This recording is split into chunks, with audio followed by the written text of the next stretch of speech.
session with Stephan Brown, who is the CEO of CSB Tech Emporium, and he'll be presenting on the topic there, from novice to expert, building educator competence and confidence in tech-driven classroom, in a technology-driven classroom.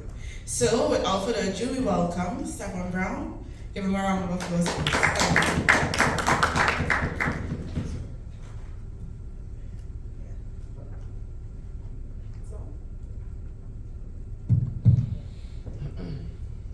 Good afternoon, everybody. Good afternoon. So as Jamie would have introduced, my topic is from novice to expert, building educator competence and confidence in technology-driven classrooms. When I told somebody the topic yesterday, they said, try saying that 3 times fast. I said, I refuse. I already stumbled a little bit, so no. So, before I read off what's on my slide here, I want to briefly introduce myself and explain why this conference is important to me. Education is near and dear to my heart, particularly regarding children. I am the first son of 3 children of an accomplished family in the Bahamas, where one of my parents is now the director of UWI's School of Clinical Medicine and Research, and the only pediatric hematologist oncologist in the Bahamas. And my other parent was the first cardiologist in the Bahamas, among a myriad of other world-renowned accomplishments.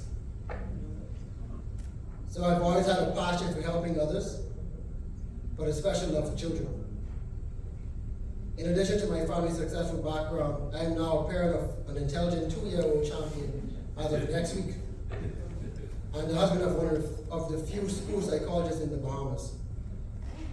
So I think you would now better understand why this is important to me. Sorry. So today we'll discuss building educator competence and confidence in tech-driven classrooms, because as technology advances, it is crucial for educators to stay updated to ensure that our students receive the best education possible. While challenges may be associated with integrating new technologies into teaching practices, ultimately, it leads to better student results, which is, at the end of the day, our end goal. So, I understand that some of you may feel overwhelmed or intimidated by the prospect of incorporating technology into your teaching practices. And I say you are because you don't necessarily have to be in the education industry to be an educator. So, I'm here to share some strategies and tips that will help you develop the skills and confidence needed to succeed in a tech-driven classroom. So please, sit back, relax, and let's get started. So, the importance of technology in the classroom. Technology is becoming an increasingly important aspect of education. And educators who are uncomfortable with technology risk falling behind. According to the National Center for Education Statistics, 83% of teachers believe that technology has a positive impact on their teaching. However, being able to use technology effectively isn't just about keeping up with trends. It's about improving student outcomes. Educators can enhance their teaching and improve student outcomes by developing competence and confidence in technology. So the goals of today's workshop: by the end of today, I want to cover the following items with you: the challenges of tech-driven classrooms, the strategies for developing competence and building confidence, and the stages of development from novice to expert. So we'll start with understanding the challenges of a tech-driven classroom. So Shamir, in his presentation, would have touched on some of the challenges of AI and other such technology. So what exactly is a tech-driven classroom? In its simplest form, tech-driven classrooms are those in which technology is used extensively to support teaching and learning. Now to expand, this is an educational setting where technology extensively used. It goes beyond traditional methods and incorporates various technological tools and resources, such as interactive whiteboards, tablets, educational software, online platforms, and digital resources. Technology is integrated seamlessly into lesson plans, and instructional practices in a tech-driven classroom to enhance engagement, collaboration, personalized learning experiences, and overall educational outcomes. So what are some of the challenges faced by educators in tech-driven classrooms? 1, lack of training. 2, a fear of technology. And 3, struggling to incorporate technology into their lessons. One of the biggest challenges is keeping up with the constantly evolving landscape of technology. It can be difficult to know which tools and platforms are worth investing time and resources into, and which will become outdated as soon as maybe even tomorrow. Another challenge is ensuring that all students have equal access to technology, as Shamir would have mentioned in his presentation. This requires providing the necessary hardware and software and addressing connectivity and device compatibility issues. One of the things that happened during COVID is that a lot of children did not have access to technology, needed to engage them to ensure that they maintain their education path. As a result, a lot of children were then lost to the system or lost in the system and now find it very difficult to get back on track. Educators should also consider the possible distractions, however, that technology can bring to the classroom and strive to create a focused and engaged learning environment. So what is lack of training? Many educators may not have received adequate training on how to effectively use educational technology. The second point was fear of technology. Some educators may feel intimidated or anxious about using such technologies or tools in their teaching practices. And 3, struggling to incorporate tech into lessons. Educators may face challenges integrating new technologies into lessons plans if they are unfamiliar with the tools or unsure how to align them with learning opportunities or objectives, So I initially had a small activity that I wanted to have you all perform, but unfortunately we're a little short on time today.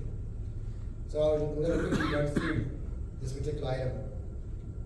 The activity was, what impact may these challenges pose on student outcomes? I would have wanted you to think for the next 2 minutes about any of the challenges I shared just a moment ago, and identify how it may impact student engagement and learning, and then have a discussion with your peers on the side of you, and get feedback. And I'll explain why in the next slide, or in the next few slides. But to quickly run through this, lack of training, the impact that it could have on student outcomes is it can lead to frustration, wasted time, and ineffective use of technology, which may hinder student engagement and learning. The fear of technology. Fear of technology can limit educators' willingness to explore innovative teaching methods, hindering the potential benefits of technology integration for student engagement and learning. And lastly, difficulty integrating tech into lesson plans. Such difficulty may result in disjointed or ineffective use, limiting, again, the potential to enhance student engagement and learning outcomes. One such statistic is according to a report from the National Education Association.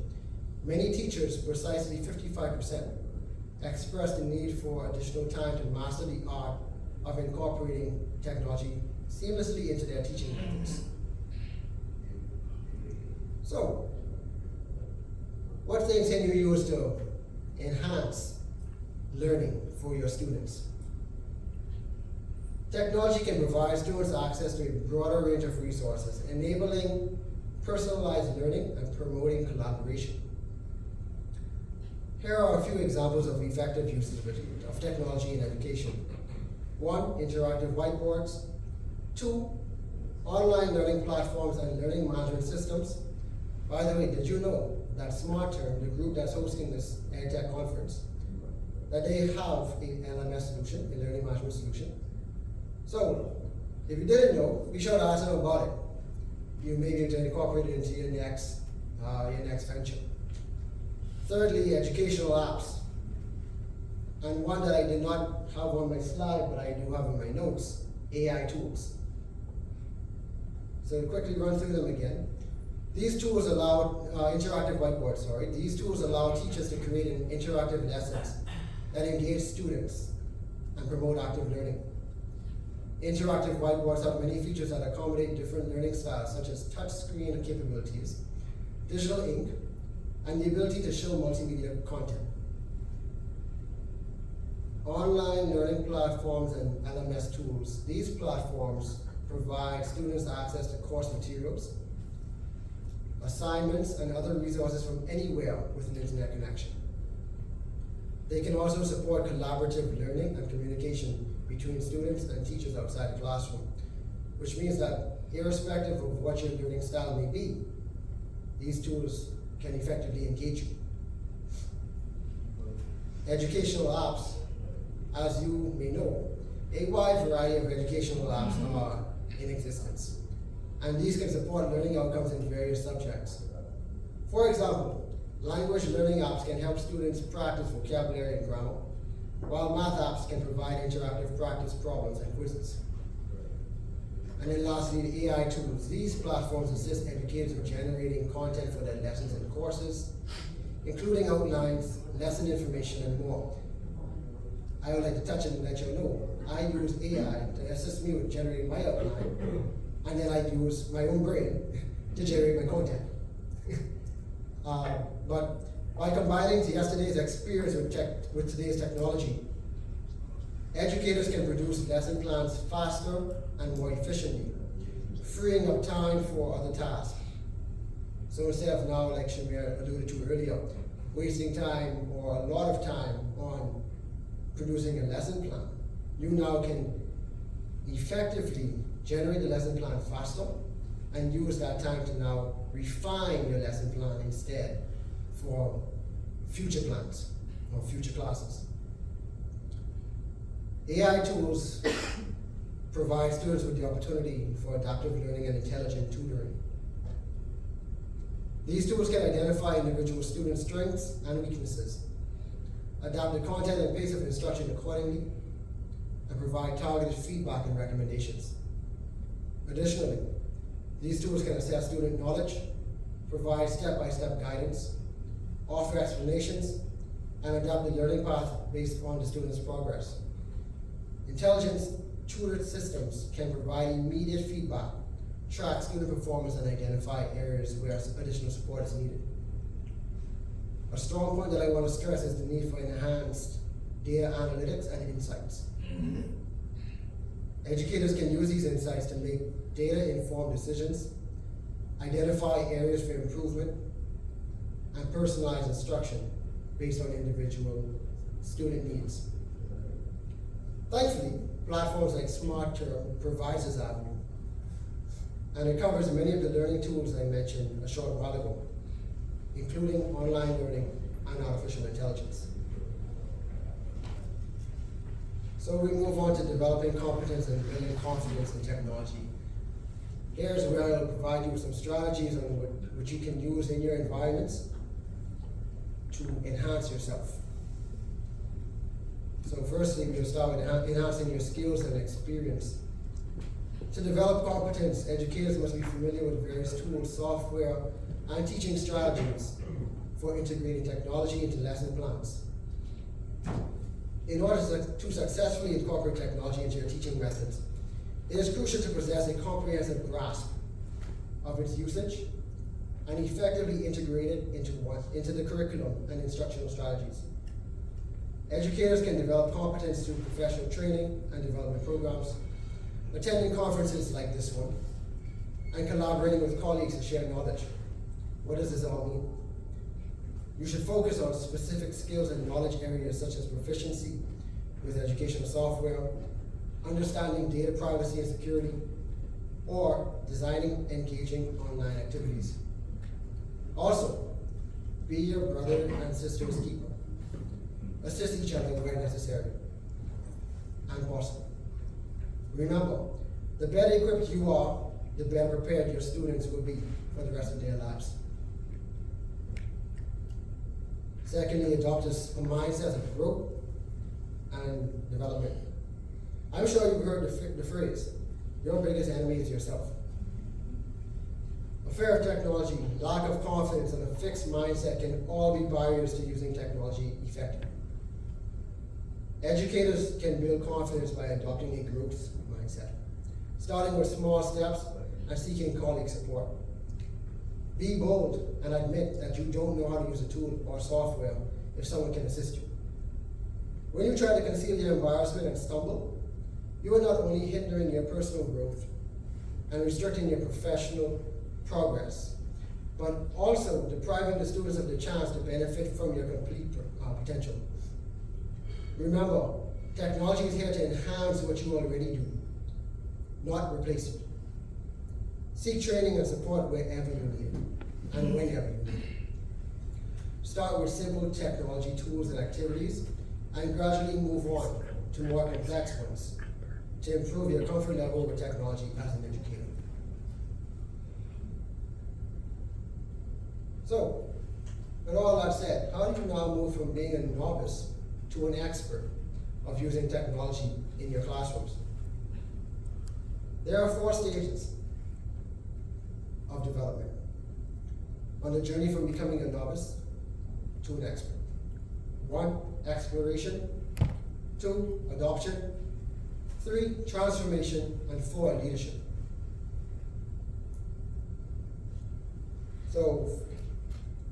The strategies for moving through the stages are: reflect on your practice and teaching style,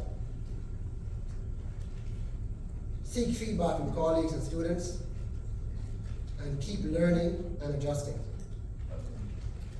So as the slide here says, self-reflection allows you to assess your current skills and identify areas for growth.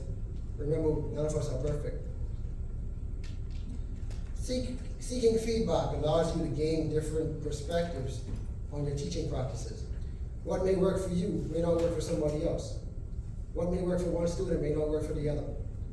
So it's always great to get additional feedback from your colleagues and your students, and even the parents, if something may not be working for one or the other. Keep learning and adjusting. Professional development opportunities play a crucial role in career growth and success. Through these, you are given the opportunity to improve your skills, gain fresh knowledge, and stay informed about the most current trends and best practices in your field. These opportunities range from attending workshops and conferences to pursuing advanced degrees or certifications. Through professional development, individuals can expand their professional network, gain recognition, and increase their chances of advancement and better job opportunities, if so applicable. So the key takeaway of this slide is engaging in self-reflection, actively seeking feedback from others, and investing in professional development. By doing these things, individuals showcase their dedication to excellence and pave the way for continuous improvement. These actions serve as catalysts for both personal and professional growth. Be sure to stay updated with emerging technologies.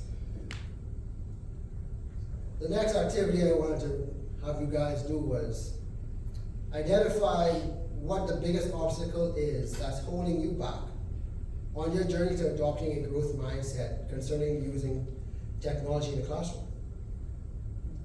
I would have had you think on it for about 2 to 3 minutes.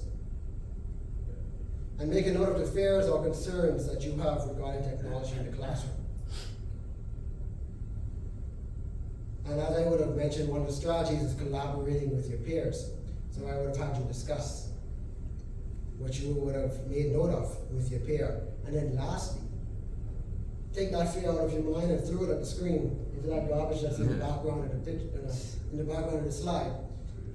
Because what I want you to do is let go of your fears and create a positive mindset. Because remember, one of the big things is that without adopting a growth mindset, you cannot effectively deliver for your students. So, a quick recap. What did we learn today? Educators must develop competence and confidence in technology integration to support student learning effectively in today's tech-driven classrooms. You should actively seek training, collaborate with colleagues, cultivate a growth mindset, reflect on your practices, and continuously learn to enhance your use of technology. So, final thoughts. A nugget to carry with you as you leave here today. Rapid technological change means educators must continually adapt and learn to stay current. What strategies have you found most effective for developing your competence and confidence in tech-driven classrooms?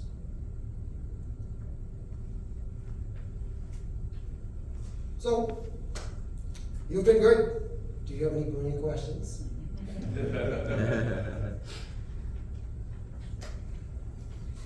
No? Remember, don't be afraid to embrace technology and its spokespersons like myself. I promise it'll help you grow. Yeah, so thank you, by the way. It was a cogent delivery. No, there is one thing that a question I've probably asked it before, but embracing tech in the classroom is not just about changing the mode of information delivery, but also adapting it to the medium, right?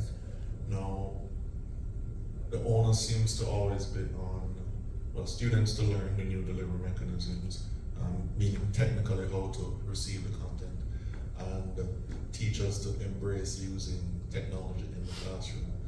But how much of the transformation needs to happen around lesson planning and content delivery, for instance. I was having that interesting discussion with the IO, even around textbooks, right? And how we present content to students and expect them to utilize those tools effectively in a digital environment. So I don't know if you're necessarily qualified to answer this, but what are some of the tools that educators have available that are keeping pace with technology advancement to actually transform lesson planning and content delivery to take advantage of the digital classroom? I can start with SmartTerm, but I'll probably let SmartTerm answer that question because they're more in that realm than I am. Well, I'm familiar with SmartTerm. Yeah. SmartTerm provide a lovely vehicle to manage the transition, but it's not autonomous, right? So in other words, it's not the SmartTerm platform that's doing the teaching, it's facilitating all of that teaching. Right. So teachers are still largely responsible for inputting the content, right? And I'm saying that teachers know, like they know the curriculum. I think Shamir had mentioned that we're embracing AI to help to assist to make teachers' lives easier. But that curriculum, for instance, does not today contain, well, that's not true, but our video content, for instance, right? So I know I learn a lot by reading, but lately I've been able to pick up a lot by watching instructional videos, right? I know that the content exists, but how fast is the transformation, and is it moving fast enough to actually make digital learning fun and easier than paper? So to answer your question, I think it all boils down to how you use such tools, right? So for example, if you want to use AI to generate your lesson plans, it all depends on what is being fed into the artificial intelligence bot that will allow it to generate what it is that you want. So Shamir would have mentioned earlier, I think Shamir may have been IO actually, but prompt generators. So if you ask the AI for a particular thing and it's not very specific, the AI is going to give you something that's fairly general. Whereas if you also, depending on the AI tool that you're using, you can also feed it documents. Now, with respect to educators and data privacy and all these other things, you have to be very careful as to what you actually feed it, right? Because like one of the SmartTerm gentlemen mentioned, the data set that is being used now is from 2 years ago. So it's not current. And then our curriculums They may have been updated since then or may not. But the point is, you have to feed the artificial intelligence what it is that you want. And the more that it retains, the more it's able to spit out for you. So in the tech world, we have a very simple term, garbage in, garbage out. You feed it garbage, it's going to give you garbage. So you want to refine what it is that you're actually providing to the AI to assist with lesson plan generation. All right, thank you for that response, Stephan. I wanted to take a stab at what Romain would have asked, because SmartTerm has built its beachhead in the education management segment of EdTech. We have various segments, right? But we've heard, we've listened to a lot of the concerns, a lot of the demand and needs of our customers, right? And one of the things that teachers in particular have been asking for is more resources. But not just resources, you know, we want to be able to, first of all, find resources that match our curriculum, right? So right now, if we go online, we go to look for some resource. I'm teaching grade 4, I may find it in the American system in grade 2, and it may be too wide in scope or too limited in scope. And then when you engage with that content, you talked about videos, we have our little kids coming up, you know, what type of content? Is it relatable? You know, first of all, the race is not right. The environment is not right. You're talking about big cities, big tall buildings, they're not accustomed to that. You're talking about the language. In some cases, we have teachers providing content from let's say an Indian person where the language is a little bit thick, right? And so the kids can't understand. And so that idea of relatability has come to the fore because what we've seen is a major discussion about the Caribbean people, our Caribbean people losing their identity. And it's because they're consuming from the time they're born so much, you know, international content that we're growing up and we're losing our identity slowly but surely. So there's that demand for content that is curriculum aligned, and there's also demand for that content that is relatable to our people. The other thing is the whole notion of sometimes the content isn't even available, like social studies. You can't find content online about, you know, the Arawaks and the Kalinagos and so forth, right? It just isn't available, right? And then you talk about, you know, different formats, videos, you know, questions that are curriculum aligned, flashcards and worksheets and so forth that are curriculum aligned, and that doesn't exist either. Now, SmartTerm, you know, we're looking at this and we're asking ourselves, can we do it? Because we're a small team, we're focusing, you know, as I said earlier, we're focusing on, you know, the national solution in St. Vincent. We have our existing customers. Some of them are so demanding, I'm not going to call names.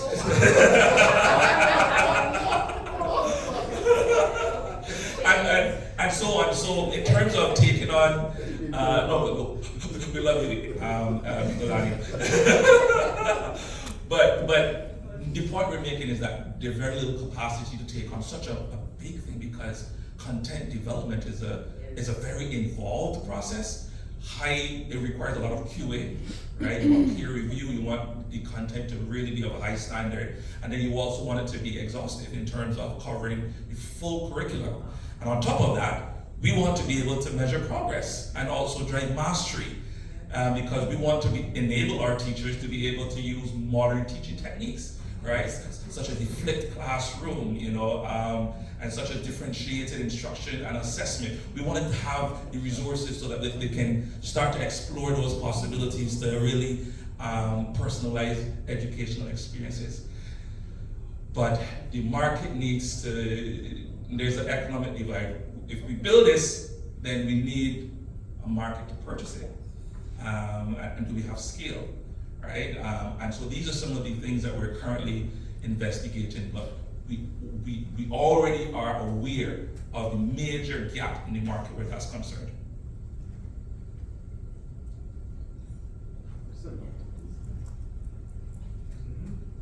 Thanks for that.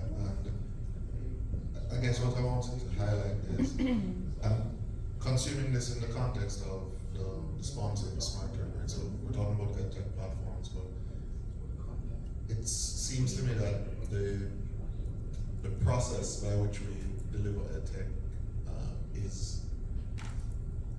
needs to also be complemented by policy, EdTech policy. And you're talking about taking on a challenge that I don't think necessarily rests with the innovators, right? In this case, you've created the vehicle for the content delivery, but and I think it was a discussion around textbooks and how materials provide to students that I've been thinking about this, but the transformation needs to happen when that content is prepared. So we're talking about developing educational syllabuses and the companies that are preparing the content that the kids are consuming. I think it would be monumental and unfair to expect an EdTech innovator to also bring the educational content to the educators, right? So I think that it needs to be a partnership between the communities collecting and collating this information, presenting it for students to consume. But also start adopting some of these new technologies and present their content in digitally accessible ways. Because if it's for the educators to do, imagine eventually utilizing something like AR or VR, right? I don't think that challenge can be embraced by any one company creating a technology platform. It has to be all of these content curators in the book companies or the press houses or the universities, the ministries of education that are contributing to producing content that can be delivered in a modern platform. No, absolutely. And I guess my question was, like for instance, the initiative that you've launched in the Caribbean here with the Ministry of Education, right? Are they participating in that way, or is it evident to them that it needs to how content is prepared and delivered needs to transform to take full advantage of the tools that you've put at their disposal? Yeah, okay, sure. Sorry, okay, brilliant. So, the question, in general, the answer to the question is yes. Every government that we've spoken to have indicated interest, but there are a number of other factors at play.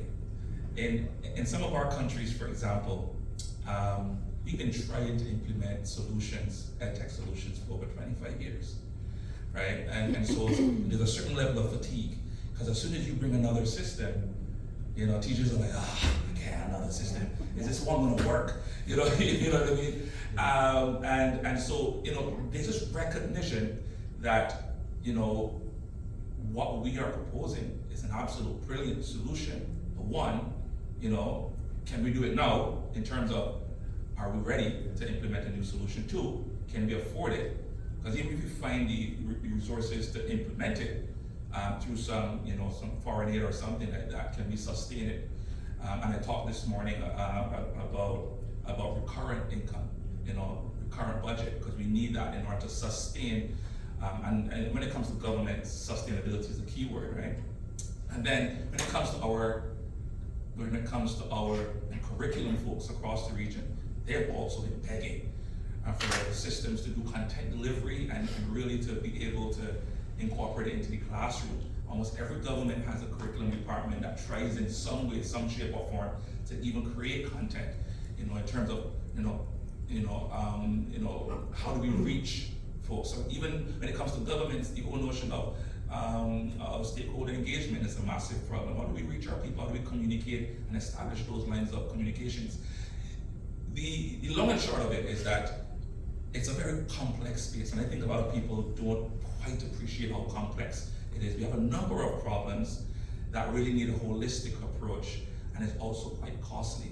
So the problem is, or the question is, which ones do we prioritize? And when we prioritize that, how do we continue to invest in terms of what model do we use to continually invest? Because we're way behind. And so, it's a challenging problem, but it's one that SmartTerm has decided to face head on. And so we're here. So when our governments are ready, we're here to help them, to hold their hands through the process. But in general, the governments are aware of these problems. Any last comments, Stephan? Last comment? Yes. Thank you, everybody, for your time. I hope that this presentation was useful. you wish to learn more about myself, my company, or just keep in touch, because I do respond. Please reach out using any of the mediums below. You can visit our website at www.csbtech.dev. You can send us an email at hello@csbtech.dev, or you can search for me on just about every social media platform: Instagram, Facebook, Twitter, Pinterest. I think that's it. Mr. CSB Tech or CSB Tech Emporium. Thank you, everybody. Thank you so very much, Stephan Brown. Give him a round of applause.